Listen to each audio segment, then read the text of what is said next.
Hi everyone. BSF tradesman exam ಯಾರು preparation ಮಾಡಕತ್ತೀರಿ, so ತುಂಬಾ important ಮಾಹಿತಿ ರೀಸನಿಂಗ್ ಟಾಪಿಕ್ಸ್ ಗಳಿಂದ ಅತಿ ಹೆಚ್ಚು ಕ್ವಶನ್ಸ್ ಎಲ್ಲಿಂದ ಬರ್ತಾವ ಅಂತಂದೇಳಿ. ಈಗ ನೋಡ್ರಿ, find fourth and six term ಅಂತ ಹೇಳಿ ಒಂದು ಟಾಪಿಕ್ ಬರುತ್ತೆ. ಇದರಲ್ಲಿ ಎರಡು ಕ್ವಶನ್ಸ್ ಗಳು ಬರ್ತವೆ. ಒಂದು ಫೋರ್ತ್ ಟರ್ಮ್ ಕಂಡಿಡಿ ಅಂತ ಹೇಳ್ತಾರೆ, ಆಮೇಲೆ ಇನ್ನೊಂದು ಸಿಕ್ಸ್ತ್ ಟರ್ಮ್ ಕಂಡಿಡಿ ಅಂತ ಹೇಳ್ತಾರೆ. ನೆಕ್ಸ್ಟ್ ಟಾಪಿಕ್ ತುಂಬಾ ಇಂಪಾರ್ಟೆಂಟ್, ಲೆಟರ್ ಎನಾಲಜಿ ಅಂಡ್ ಸಿಂಬಾಲ್ಸ್ ಅಂತಂದೇಳಿ.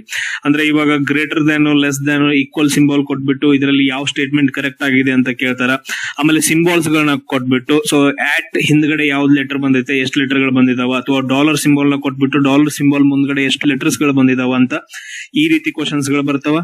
Next question coding and decoding ಮೇಲೆ. ಸೊ ಲೆಟರ್ಸ್ ಗಳನ್ನ ಕೊಟ್ಟು ಅಥವಾ ನಂಬರ್ಸ್ ಗಳನ್ನ ಕೊಟ್ಬಿಟ್ಟು ಈ ವರ್ಡ್ ಅನ್ನ 1 2 3 4 ಅಂತ ಬರೆದ್ರೆ, ABCD ಅನ್ನ 1 2 3 4 ಬರೆದ್ರೆ ಈ ತರ ಕ್ವಶನ್ಸ್ ಗಳು ಬರ್ತಾವ.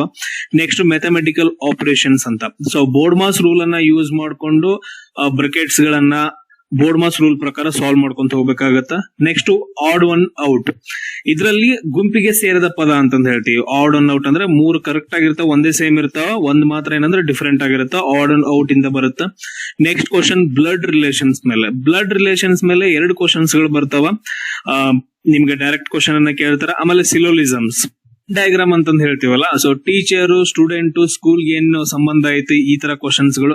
ಆಮೇಲೆ ಸಿಟ್ಟಿಂಗ್ ಅರೇಂಜ್ಮೆಂಟ್ ಅಥವಾ ಸೀಟಿಂಗ್ ಅರೇಂಜ್ಮೆಂಟ್ ಮೇಲೆ ಎರಡು ಕ್ವಶನ್ಸ್ ಗಳು ಬರ್ತಾವ.